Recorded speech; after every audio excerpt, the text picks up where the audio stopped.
We model both behaviors and emotions to our animals. They learn through social learning. They look to us for guidance on how to behave. And we want our body language, our communication, and our emotions to all match how we want our animal to behave. We can't lie to our animals. We can't try and cover or hide our emotions. They see right through it. They know how we are feeling before we even probably know how we are feeling. So it's really important to always consider, what is your body language communicating to your animal? We model both behaviors and emotions to our animals. Hey, welcome to my channel. This video is all about our emotions and how our emotions affect our dogs and our cats as well. Our own emotions, how we are feeling, affects how our dogs and our cats behave, as well as their ability to learn and their ability to think in the moment. Dogs are in tune with us all the time. They're in tune with our emotions, with our energy, and they co-regulate with us. Cats are also in tune with us. Cats also co-regulate with us, but not as much as dogs. But that doesn't mean that it isn't important to know that our cats are co-regulating with us. Our animals do this because they are social animals. Yes, cats actually are social animals. Although cats often don't live in groups or communities the same way that dogs do, cats are social animals.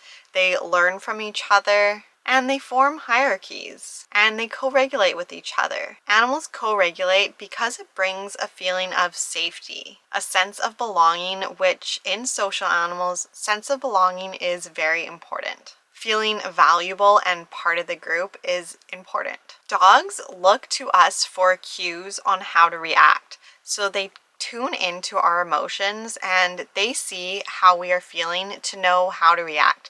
If we are feeling anxious or stressed, our dog will pick up on that and believe that they should be feeling anxious and stressed as well. Our animals look to us for a sense of safety. They actually sync up their nervous system with our nervous system. So when we are fearful, anxious, worried, our animals are also fearful, anxious, worried. They may not understand why or know why they are feeling this way or in this state, but they look to us to be a guide on how to feel, and they will just mirror us, copy us.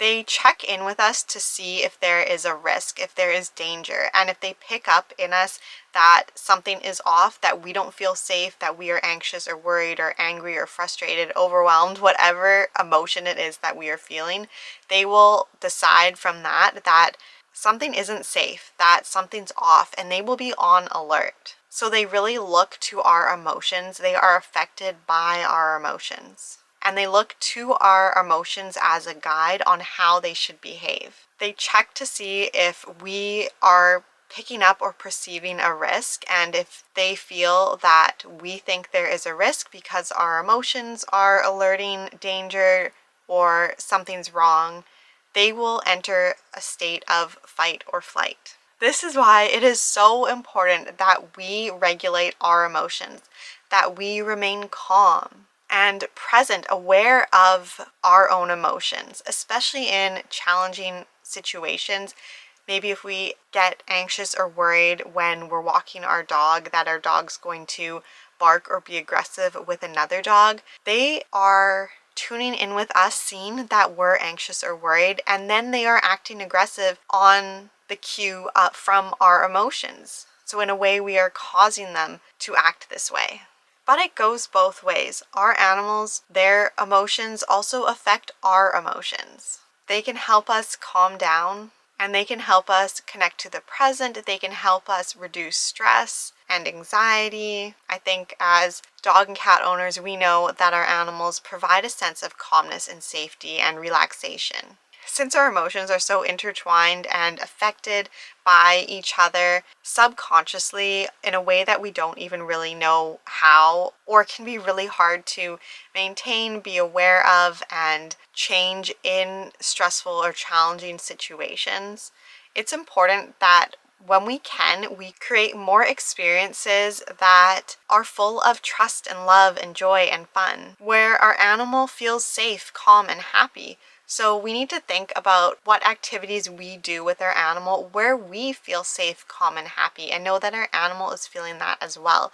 If we are doing an activity with our animal that is stressful or brings up anxiety, worries, fears, whether that's taking your dog for a walk or working and training with your animal when maybe you are feeling frustrated or overwhelmed or just not having fun with training, our animal is feeling that way as well. So making sure that we are creating more experiences and doing more activities that help develop more feelings of love, fun, safety, joy, trust, and less activities and experiences that encourage more challenging or difficult emotions, which will then trigger more challenging and difficult behaviors.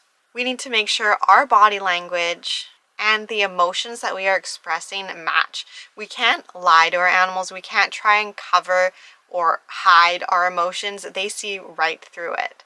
They know how we are feeling before we even probably know how we are feeling.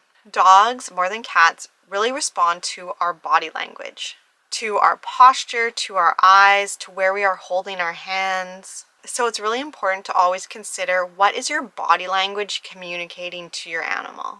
We model both behaviors and emotions to our animals. They learn through social learning. They look to us for guidance on how to behave. And we want our body language, our communication, and our emotions to all match how we want our animal to behave.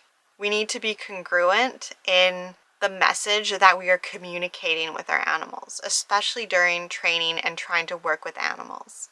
We need to communicate with clarity so our animals really understand. They get really mixed signals if we are telling them, oh, we're safe, we're calm, everything's good, but inside we are anxious and worried and stressed and overwhelmed. That's really confusing. And our animals get confused, they can get conflicted, and they react and behave in ways that aren't always appropriate, that cause more frustration, more anger, more overwhelm in us and them. When our animals are anxious, frenzied, worried, when they are reactive, when they are aggressive, or when they are distracted, when they aren't listening to us, it's most likely because we aren't being in alignment with our behaviors, our emotions, our words, what we're communicating, and they're confused. They don't know how to react. They want us to take charge. They want us to lead, to show them, to guide them. But when we give them these conflicting, confusing messages, when our emotions, our behaviors, our words don't match, it's really confusing and unclear to our animals. So they don't know what to do. But you and your animal, you really both want the same thing. You both want to feel safe, you both want to trust each other, understand each other, and you both want to work together, be a partnership. Because we are both social animals. We want to collaborate together. It's just in our nature, it's instinctual. So it's really important to know how our emotions are affecting our animals, how it's affecting their behaviors, it's affecting how they think, and it's affecting how they learn and how they perceive and understand the world. We communicate our emotions through our nervous system, and they can also smell our emotions. These studies have been done on dogs, not cats, but cats do have a very strong sense of smell, similar to a dog's sense of smell, way better than our sense of smell. There just hasn't been as much evidence and research put into cats, but since they are social animals as well, I definitely believe that they can similarly pick up on our emotions as our dogs. So our dogs actually smell our emotions. Emotions and hormones are closely tied together. So when our emotions change, our hormones change, and dogs pick up on that change through smell. They detect it in our breath and through our sweat. It has been confirmed through study that dogs can smell fear and they can smell anxiety and stress.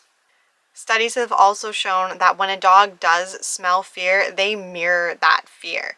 And they may not know why, they may not perceive anything as fearful, see anything or hear anything that causes them to be scared. It's just that they smell that a human is fearful. So then they become fearful. So they may not know why you are worried, scared, anxious, stressed, but it will affect their behavior. And if you are frustrated, they can sense and feel your frustration through your scent and your body language. Our dog's behavior really is a reflection of our emotions, our training, and past experiences and interactions that we've had with them. So if we approach maybe challenging situations with the thought and the feelings of worry or anxiety, or feeling that our dog isn't listening, we're frustrated, we're annoyed, we're scared because we want them to listen for their safety, we're sending really crazy mixed signals to our animals. You really need to remember that you are a pair and a team, and you're both working towards the same thing, which is the feelings of trust and safety, communication, understanding each other, which can be done through emotions, through our body language. So you really need to work on yourself, becoming aware of your own emotions and the emotions that you are communicating to your animal. Are you clear and are you consistent with your communications, your body language, your emotions? It's important with animals to have clear boundaries and to stick with those boundaries, not change them depending on your mood or the situation or their environment. And are you paying attention to what your animal is communicating to you, to the emotions that they are telling you they are feeling, and really assessing if you are feeling those same emotions as well, and what can you do to change how you feel? How can you create more experiences that encourages better emotions, that encourage positive emotions, emotions that you want to feel on a regular basis, whether that's peace, love, trust, joy,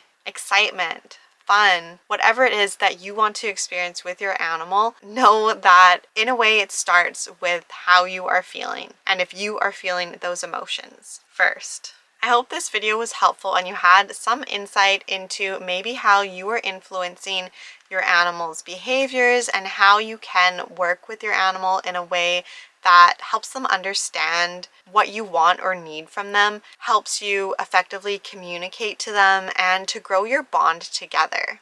If this was really interesting to you and something that you want to dive more into how our relationship and our partnership with our animal really determines the quality of life that you are providing your dog or your cat, understanding how to work with your animal's energy, and forming really magical bonds with your animal full of trust, communication, respect, harmony, I think you'll be interested in enrolling in Synergy. Thanks for watching. Please like and subscribe, and I'll see you in the next video. Bye. I'm willing to do anything to provide my dogs and cats the best life possible, full of love, joy, harmony. I believe my animals are worth it. I remember wanting to provide the best quality of life and becoming overwhelmed with diets, products, training tips, and everything else, feeling frustrated, helpless, overwhelmed during challenging behaviors, to now living a peaceful, trusting partnership with my dogs and cats. I tried to understand what my animals needed, which was impossible without understanding their emotions and energy. I am now using these tools and practices to transform relationships with dogs and cats into ones that are synergetic, where we work together and listen to each other. I honestly believe that dogs and cats are here to help us be better human beings. Are you ready to take your relationship with your animal to the next level? Form a bond built on mutual love, trust, understanding, and respect. Invest in your pet's peace, happiness, and quality of life. Enroll in Synergy, heartfelt alliances between witches and their familiars. A guide for witchy dog and cat guardians. Merge with your animal's energy and collaborate to manifest your desires while increasing the well-being of both you and your animal.